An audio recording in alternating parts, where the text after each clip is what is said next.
စားလိုက်ကြမယ်နော်ဟုတ်ဒီ IDC ကိုလည်းခုလိုမျိုးလုပ်ခင်ပေးတဲ့ကျေးဇူးတင်တယ်ပြီးတော့ဒီ webinar လေးကိုလာရောက်ပြီးတော့မှနားထောင်ပေးရတဲ့အတွက်လည်းအကုန်လုံးကျေးဇူးအများကြီးတင်တယ်ပေါ့နော်အဲ့တော့ခုနဆရာမပြောသွားသလိုပဲနော်ကျမတို့ဒီနေ့ဒီ webinar ကိုပေါ့နော်ဘာလို့လုပ်ရတာလဲဆိုလို့ရှိရင်ကျတော့ဒီ future ကို prepare လုပ်ဖို့ပေါ့နော်ကိုဘာလို့ဆိုဒီနေ့ခေတ်မှာ AI ကကိုယ့်ရဲ့နေ့စဉ်ဘဝမှာရောပြီးတော့လို့ရှိရင်ကိုယ့်ရဲ့ social media အဖက်ဖက်မှာဒီ AI တော်တော်လေးကိုမှဝင်ပါလာတယ်အဲ့တော့ AI အကြောင်းတွေအများကြီးကိုကနေ့စဉ်နဲ့အများမြင်နေတွေ့နေရတယ်ပေါ့နော်အဲ့တော့အဲ့ဒါဆိုလို့ရှိရင် AI ကကိုသိပြီးသားလားမသိရသေးတဲ့အရာလားAI မှာဘာတွေရှိသေးမှာလဲလက်ရှိ AI အပြင်နောက်ထပ်ဘာ AI တွေရှိနေဦးမှာလဲဆိုပြီးတော့မှကျမတို့မျှော်ကြည့်ဖို့အတွက်ပေါ့နော်အဲ့တော့မျှော်ကြည့်လိုက်တဲ့အချိန်မှာနောက်ထပ်လာမဲ့ AI တွေဆိုတာရှိတယ် agentic AI လို့ခေါ်တာအဲ့တော့အဲ့ agentic AI အတွက်ကိုကျမတို့စောစောစပြီးတော့ပေါ့နော်လေ့လာဖို့အတွက်သိရှိနိုင်ဖို့အတွက်ပေါ့နော်အခုဒီ webinar လေးကိုဒါရောက်လာပြီဆိုတော့ပေါ့နော်ဒါ chat early ပေါ့ကိုက early starter ထဲမှာပါသွားပြီအဲ့တော့ဒီပါသွားတဲ့အချိန်မှာကိုလန်းလောက်ရမယ့်အရာကဘာလဲကိုသိရမယ့်အရာကဘာလဲပေါ့နော်အဲ့တော့ new technologies တွေကဘာတွေရှိနေလဲဆိုတာလေးကိုဒီ webinar လေးမှာပြောပြသွားမယ်ပေါ့နော်အဲ့တော့ကျမတို့ဒီ webinar လေးရဲ့ရည်ရွယ်ချက်ကတော့ဟိုပြောရုံနေမကပဲဘူးပေါ့နော်ကျမတယောက်တည်းဒီမှာ AI ကတော့ဘာတွေရှိပါတယ်ဆိုပြီးတော့မှဒီစကားလုံးတွေအများကြီးဟိုဘယ်လိုပြောရမလဲနားမလည်နိုင်တဲ့ technical terms တွေအများကြီးသုံးပြီးတော့ပြောသွားမှာမဟုတ်ဘဲနဲ့ဒီ webinar လေးရဲ့အဆုံးမှာပေါ့နော်ကိုယ့်ရဲ့ကိုယ်ပိုင် AI agent လေးကို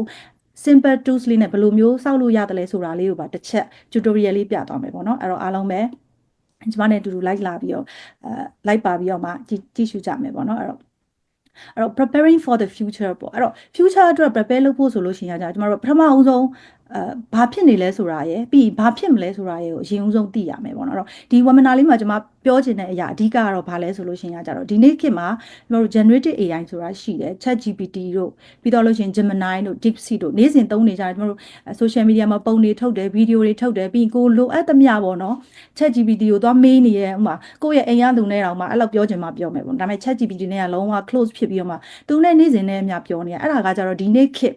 dominant ဖြစ်နေတဲ့အရာပေါ့နော်ကျမတို့နာမည်ပေးရင်တော့ generative AI လို့ခေါ်တယ်အဲ့တော့ကိုကမေးတယ် तू ကဖြေတယ် तू ကကိုကိုပြန်ပြီးတော့မှ response လုပ်တယ်ပြီးရင်ကိုက prompt တွေပေးတယ်ကိုကခိုင်းတယ် तू ကပြန်ပြီးတော့မှ result ထုတ်ပေးတယ်ဒါပေမဲ့ तू ကသူစီကနေပြီးတော့မှ result တွေရဖို့သူစီကနေပြီးတော့မှကိုလိုချင်တာတွေရဖို့ကိုဖြစ်ချင်တာတွေသိဖို့ဘာလုပ်ရလဲဆိုလို့ရှိရင်သူကကိုကအရင်ဦးဆုံးသွားမေးပေးနေရတယ်အဲ့တော့သူက reactive ဖြစ်တယ်ပေါ့နော်ပြောမယ်ဆိုကိုသွားမေးတော့မှဒါသူကရတယ်အမှ image ထုတ်မယ်ဆိုလို့ရှိရင်လည်းကိုက image ထုတ်ချင်ပါတယ်ဆိုပြီးသွားပြောလိုက်မှဒါသူကကိုပြန်ပြီးတော့မှ image ထုတ်ပေးတာပေါ့အဲ့ဒါကကြတော့ဒီနေ့ခေတ်ဖြစ်နေတဲ့ AI generative AI ပေါ့အများကြီး dominant ဖြစ်နေအဲ့တော့ဒီ generative AI ပြီးသွားလို့ရှိရင်ကျမတို့နောက်ထပ်ဘာလာမှလဲဆိုလို့ရှိရင်ကျတော့ agentic AI ပေါ့နော်အဲ့တော့ဒီထဲမှာကြားဘူးတဲ့သူလည်းရှိမယ်မကြားဘူးလည်းရှိမယ်အဲ့တော့ဒီနေ့ရဲ့ topic လေးအဓိကတော့ဘာလဲဆိုလို့ရှိရင်ကျမတို့ရဲ့နောက်ထပ်လာမဲ့ AI ဘာလဲဆိုလို့ရှိရင်ဒီ generative AI ကနေပြီးတော့မှ shift ဖြစ်သွားမဲ့ agentic AI ပေါ့အဲ့တော့ agentic AI ကဘာလုပ်တာလဲအဲ့ဆိုလက်ရှိ AI နေနဲ့ရောဘာကွာတာလဲပေါ့အဲ့တော့လက်ရှိ AI နေရကြတော့ဘာလုပ်တာလဲဆိုကျမတို့ခုနပြောသလို reactive ဖြစ်တယ်ကိုကသွားမေးလိုက်မှကိုကသွားခိုင်းလိုက်မှကိုက prompt ပေးလိုက်မှဒါသူကကိုပြန်ပြီးတော့မှ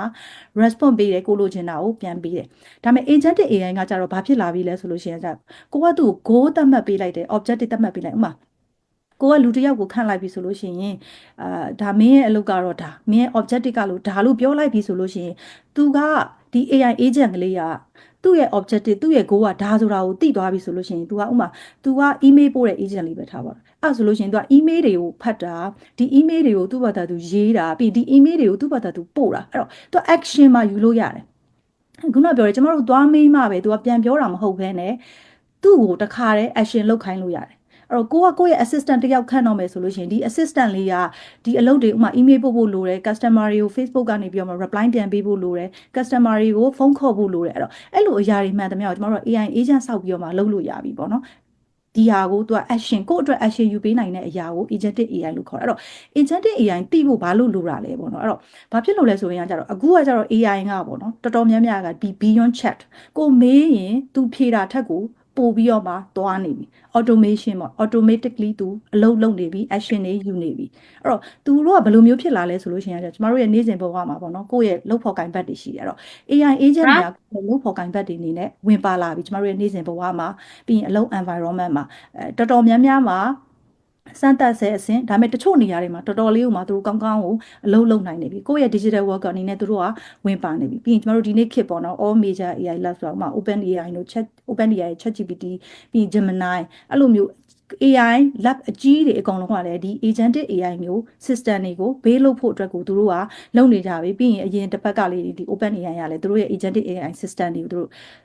release လုပ်တယ်ပေါ့နော်အဲ့တော့သူတို့အကုန်လုံးကအဲ့ဒီဘက်ကို move နေတဲ့အချိန်မှာကျမတို့ကလည်းကိုဒီ agentic AI ပတ်သက်တဲ့ preparation မျိုးကိုအဓိကလုပ်ထားရမယ်ကိုတိစောက်ထားရမယ်အဲ့တော့တိစောက်ဖို့အတွက်ကျမတို့အရင်ဆုံးဘာလုပ်ရမလဲဆိုလို့ရှိရင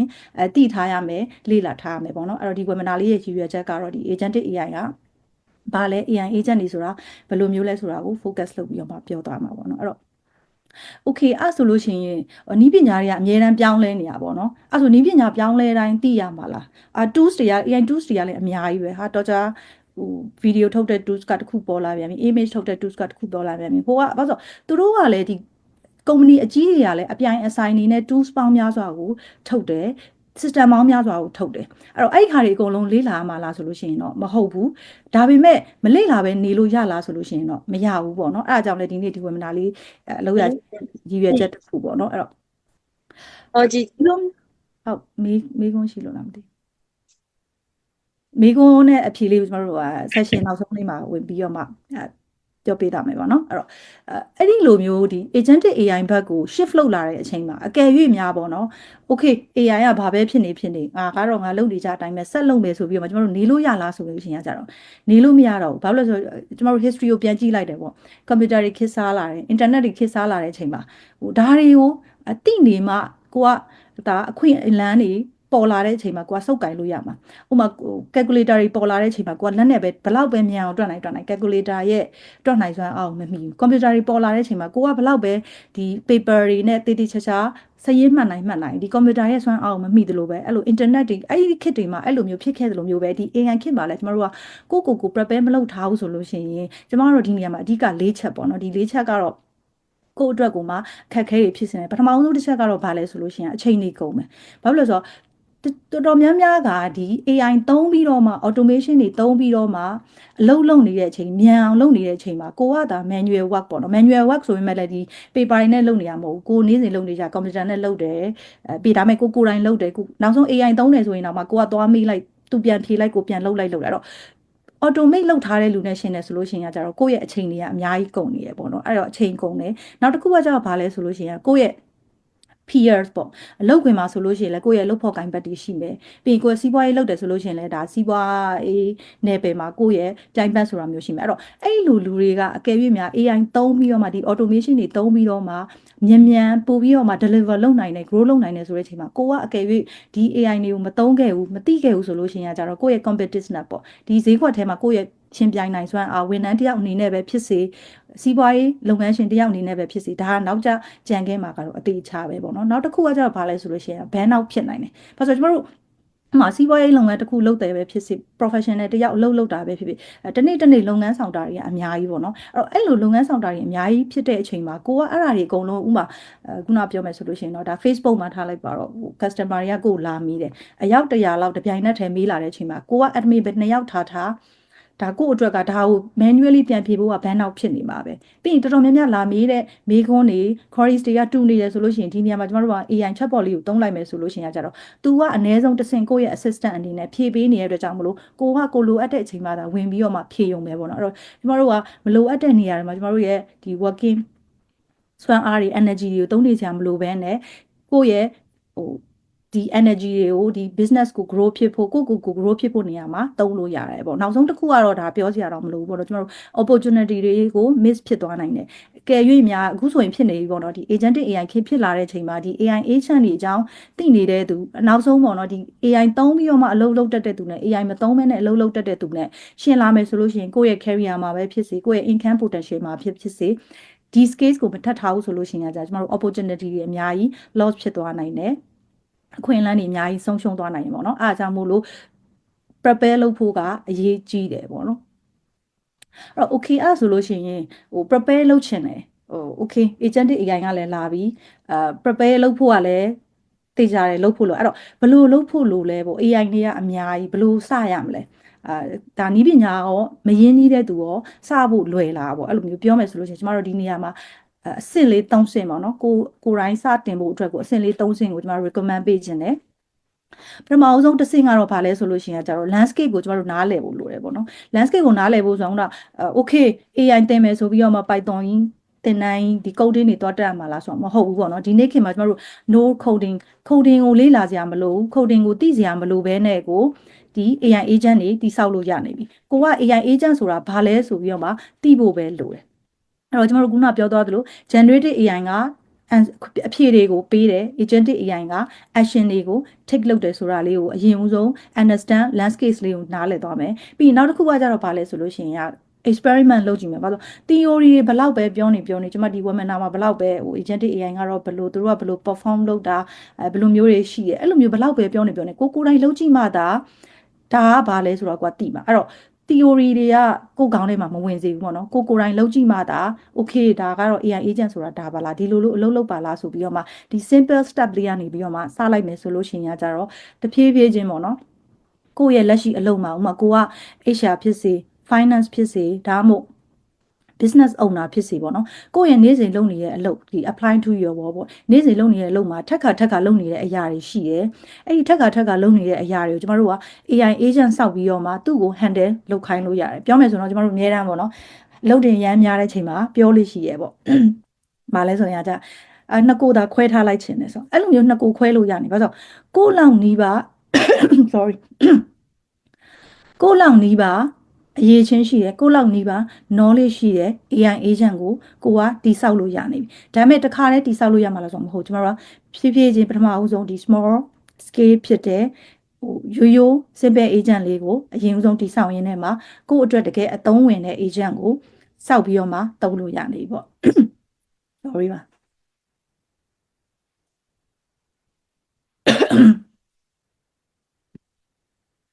โอเคအဲ့တော့ဒီအခြေအနေကြီးရောက်လာပြီပေါ့နော်အဲ့တော့အဲ့ဆိုလို့ရှိရင်အခုမှ ChatGPT တောင်မှသုံးလို့ကောင်းတော့မှရှိသေးတယ်ဒါတွေကလိုက်ပြီးတော့မှလေ့လာရအောင်မှာလားပေါ့နော်အဲ့တော့လေ့လာရအောင်မှာလားဆိုတာကြတော့ဘာလဲဆိုရင်ကြတော့ဘယ်အရာပဲဖြစ်ပေါ့နော်တခုခုကိုကျွမ်းကျင်ဖို့ master ဖြစ်ဖို့ဆိုတာ it takes time အဲ့တော့ကိုကအခုစောစထားနိုင်မှသာကျမတို့ကဒီနေရာမှာစောလေးလှုပ်ထားနိုင်မှသာနောက်မှပြန်ပြီးတော့မှတော့ဆိုဤပညာတောက်လျှောက်ကိုထင်တာထက်ကိုပို့ပြီးတော့မှမြန်ဆန်ပြောင်းလဲနေရပေါ့အဲ့လိုမြန်ဆန်ပြောင်းလဲနေတဲ့အချိန်မှာကိုရဲ့လေ့လာဖို့အချိန်ကိုလည်းကိုကပေးရအောင်အဲ့တော့လက်ရှိ prepare လုပ်ထားမှသာနောက်မှ catch up လုပ်တာထက်ကိုပို့ပြီးတော့မှအများကြီးအထောက်အကူဖြစ်တယ်ပေါ့နော်အဲ့တော့ဒီကဘာကြီးနဲ့ဒီနည်းပညာတွေကတော့ဒီ ask reply kit ကနေပြီးတော့မှပေါ့နော် action လုပ်နိုင်တဲ့ဒီ agentic AI kit ကိုရောက်နေပြီအဲ့လိုရောက်နေတဲ့အချိန်မှာကိုကအခုကစပြီးတော့မှလေ့လာမယ်ဆိုလို့ရှိရင်ဒါအချိန်အများကြီးရသေးတယ်ကိုအတွက်အချိန်ရှိသေးတယ်ကိုအများကြီးသိလို့လေ့လာလို့ရသေးတယ်ပေါ့နော် Okay it's my son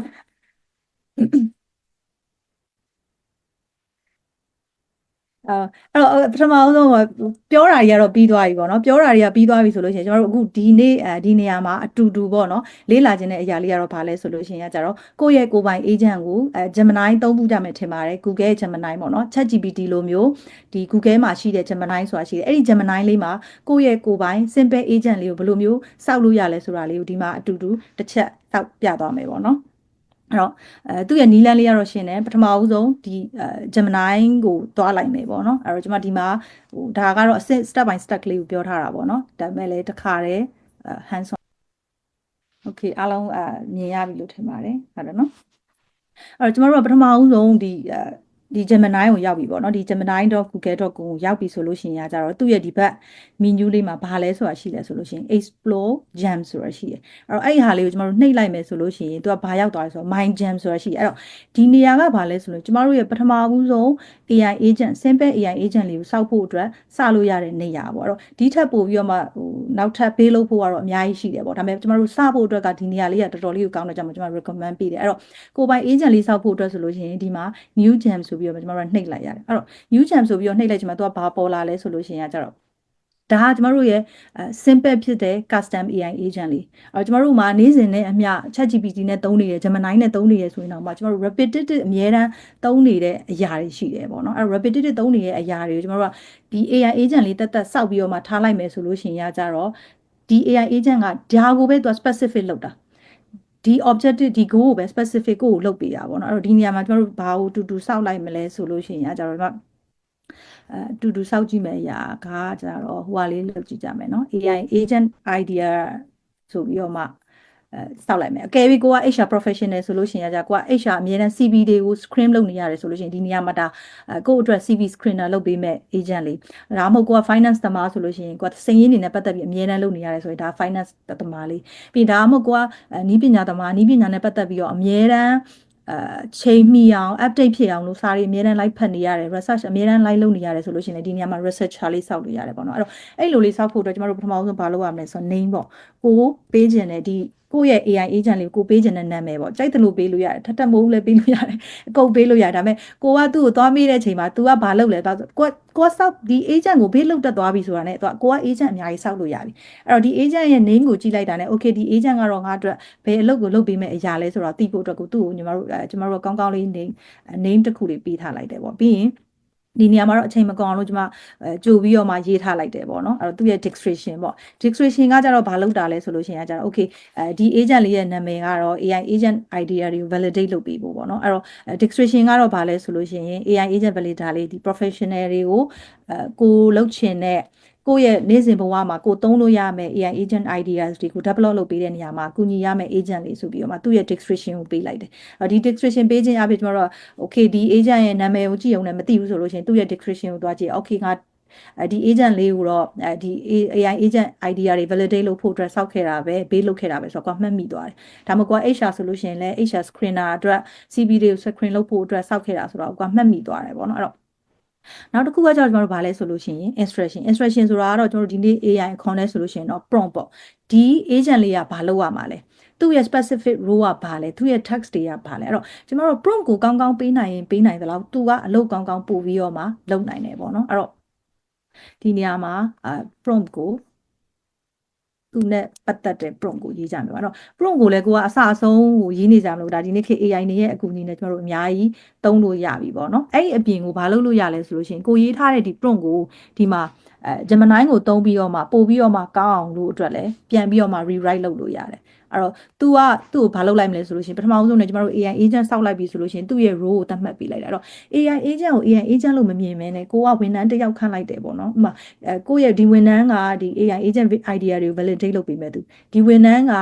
CV တွေကို screen လုပ်ပေးမဲ့သူအဲ့တော့ဒီဝန်ထမ်းကျမတို့ဝန်ထမ်းတစ်ယောက်ခန့်တော့မယ်ဆိုလို့ရှိရင် JD ပေးရတယ် job description ပေးရတယ်လို့မျိုးပဲ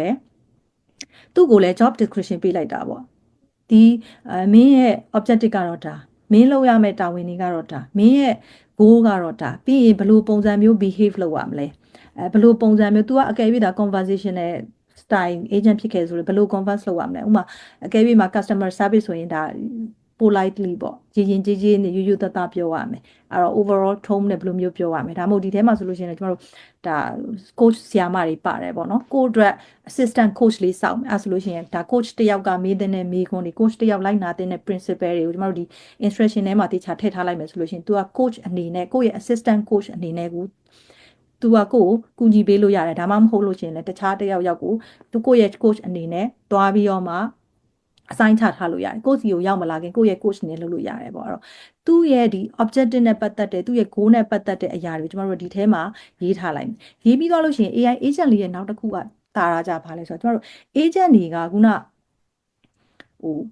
ပြမေးတာကိုပြန်ဖြေရုံပဲမဟုတ်ဘူးခုန ChatGPT တို့ Gemini တို့သူတို့ train ထားတဲ့ data ပေါ်မှာကျမတို့ပြန်ဖြေတာမဟုတ်ဘဲနဲ့ကျမတို့လိုချင်တဲ့ objective နဲ့ role အတွက်ကိုဒီအရာလေးကိုကျမတို့ကကိုယ်တိုင်အတွက်ကိုပြန် train ပါအဲ့တော့သူ့အတွက်ဘာလို့လဲဆိုလို့ရှိရင်ကြတော့ knowledge ဆိုတာလို့တယ်အဲ့တော့ agent တိုင်းအတွက် knowledge လိုမှလားဆိုလို့ရှိရင်တော့မဟုတ်ဘူးဒါပေမဲ့ခုနလိုမျိုးပေါ့နော် lifestyle coach psychological coach ဆိုတာသူလိုက်နာရမယ့် principle တွေသူလိုက်နာရမယ့်နည်းလမ်းတွေသူလိုက်နာရမယ့် rules တွေဆိုတာရှိတယ်အဲ့လို rules တွေကရှိခဲ့ပြီဆိုလို့ရှိရင်ကျတော့ကျမတို့ဒီနေရာမှာသူ့ရဲ့ knowledge အနေနဲ့ထည့်ပေးလိုက်တယ်ဆိုလို့ရှိရင်ဒီ AI agent လေးကဒီ knowledge တွေရှိတယ်ဥပမာကိုကစာတအုပ်ကိုဖတ်ရင်ဒီ knowledge ရသွားတယ်လို့မျိုးပဲ तू ကလည်းဒီစာတအုပ်ကိုဖတ်ထားတဲ့ knowledge ကိုသူ့ကို train လို့ရတယ်ဒါပေမဲ့ကောင်းတဲ့တစ်ချက်ကတော့ तू စာတအုပ်ဖတ်တာရမ်းမြန်တယ်ပေါ့နော်ဥပမာအဲ့တော့သူ့ကိုဒီ website ကြီးတစ်ခုလုံးပဲပေးပြီးရင် document တွေအများကြီးပဲပေးပြီးရင်ကိုကအကယ်၍များ HR resume screener လုပ်မယ်ဆိုလို့ရှိရင် तू က CV 10 ဆောင်လောက်ကို तू တစ်ခါတည်းအမြန်ဖတ်လိုက်လို့ရတယ်ဒါပေမဲ့ကိုတွေဆိုလို့ရှိရင်တော့အချိန်တစ်ခုယူမယ်အဲ့တော့ကိုတိဆောက်တဲ့ကိုဘေးလုပ်တဲ့ AI agent အပေါ်မှာမူတည်ပြီးတော့မှကိုပေးရမယ့် knowledge ကလည်းကွာခြားတယ်ပေါ့အဲ့တော့ကျမတို့ AI agent တစ်ခုမှာဆိုဘာတွေအဓိကပါလဲဆိုလို့ရှိရင်သူ့ရဲ့ prompt ကအရေးကြီးတယ် prompt ကောင်းကောင်းရေးနိုင်လေသူကကောင်းကောင်းအလုပ်လုပ်နိုင်တယ်လေပဲပြီးရင်နောက်တစ်ခုကကြပါလဲဆိုလို့ရှိရင်သူနဲ့ပတ်သက်တဲ့ knowledge ကောင်းကောင်းပေးနိုင်တယ်ဆိုလို့ရှိရင်ဒီ knowledge ကိုအသုံးချပြီးတော့မှသူကဒီ knowledge ရဲ့သူ့ရဲ့ instruction နဲ့ပေါင်းပြီးတော့မှသူကောင်းကောင်းအလုပ်လုပ်သွားနိုင်တယ်နောက်တစ်ခုကတော့ tools ပေါ့နော်ဒါပေမဲ့ဒီနေရာမှာကတော့သူကGemini မဲ့ဖြစ်တဲ့ကြောင့်မလို့ tools ရေလို့မလို့ချိန်မထားဘူးပေါ့နော်ပုံမှန်ကျမတို့ agent တွေစောက်ပြီးဆိုလို့ရှိရင်တော့ tools တွေအများကြီးသုံးလို့ရတယ်ပေါ့နော်အဲ့ဒါပြီးကြရင်တော့ example လေးနဲ့တစ်ချက်ပြောတာအဲ့တော့ဒီနေရာမှာကျွန်မ Google Drive ထဲရဥမာကိုက CV 10စာကိုသူ့ကိုဖတ်စေခြင်းနဲ့ဆိုလို့ရှိရင်ကိုယ့်ရဲ့ Google Drive ထဲမှာ CV တွေထည့်မဲ့ folder တစ်ခုစောက်ထားပြီးတော့မှကိုကအမြဲတမ်းအဲ့နေရာမှာ CV တော့ထည့်တယ်ဆိုလို့ရှိရင်သူက HR screening လုပ်ပေးတယ်အဲ့ပြီးထိုနည်း၎င်းမဲ့ principal တွေခုန coaching လုပ်မဲ့ principal တွေ counseling လုပ်မဲ့ principal တွေသူ့ကိုသွားထည့်ပေးရဆိုလို့ရှိရင်ဒီ knowledge ကိုသူကရသွားတယ်ပြီးတော့နောက်ထပ်ကောင်းတဲ့တစ်ချက်ကကျတော့ဘာလဲဆိုရင်ကျွန်တော်တို့အကယ်၍များဟိုဘက်က generative ဖြစ်တဲ့ဟိုမှာလဲပေါ့နော်ဒီလိုမျိုး document တွေထည့်ပြီးတော့မေးလို့ရတာပဲဘာကွာလဲဆိုလို့ရှိရင်ဒီနေရာမှာကျမတို့ထည့်လိုက်တဲ့ knowledge ကကျမတို့ရဲ့ Google Drive ထဲကိုပဲရောက်သွားမှာဒီဟိုကသူတို့ရဲ့ဒီ generative ဟိုတွေကိုမရောက်သွားဘူးအဲ့တော့ဒီနေရာမှာကျမတို့ထည့်လိုက်တဲ့ data ကျမတို့ရဲ့ဒီအနည်းဆုံးပေါ့နော်အနည်းဆုံးတော့ဒီ Google Drive ထဲ personal ထဲမှာပဲရှိနေမှာပေါ့အဲ့တော့ကိုယ်တိုင်က professional ဒီ Microsoft တို့ဘာလို့သုံးတယ်ဆိုလို့ရှိရင်တော့ Microsoft မှာလည်းဒီလိုမျိုးagent create လုပ်လို့ရတဲ့ platform ရှိတယ်ဒီ Copilot နဲ့လုပ်လို့ရတယ်ဒါပေမဲ့ဟိုpowerful ကတော့ပြောမယ်ဆိုလို့ရှိရင်တော့ဒီ ChatGPT နဲ့ Gemini လောက်တော့အခုထက်ထိတော့သူက powerful မဖြစ်သေးဘူးဒါပေမဲ့ functionality အရာတော့ agent တွေတိစောက်လို့ရနေပြီပေါ့နော်အဲ့တော့ဒီနေရာမှာကျွန်မexample အနေနဲ့ file တစ် file ပေါ့နော် file တစ် file သူ့ထည့်လို့ရတယ် file လဲထည့်လို့ရတယ်လို့ဘာလဲထည့်လို့ရလဲဆိုလို့ရှိရင် folder လိုက်လဲသွားပြီးတော့မှထည့်လို့ရပြီးတော့အဲ့ folder ကိုလည်းကိုကအမြဲတမ်းအခြေအနေနဲ့အများပြောင်းလဲနေလို့ရတယ်သူ့ရဲ့ knowledge ကိုပြောင်းလဲပြီးတော့မှပြန်ပြီးတော့မှလုပ်နေလို့ရတယ်အဲ့တော့အားလုံးပြီးသွားပြီဆိုလို့ရှိရင်ကြတော့ okay ကျမရဲ့ဒီ AI agent လေးကနာမည်လဲပေးပြီးသွားပြီ description လဲရပြီးသွားပြီသူလုပ်ရမယ့်အလုပ်တွေ instruction တွေလဲတေချာကောင်းကောင်းပေးပြီးသွားပြီသူသိရမယ့် knowledge တွေလဲသူ့ကို equip လုပ်ပြီးသွားပြီဆိုလို့ရှိရင်ကျမတို့ဒီနေရာမှာ save လုပ်လိုက်မယ်ဆိုလို့ရှိရင်ကြတော့ဒီ AI agent လေးကိုစပြီးတော့မှ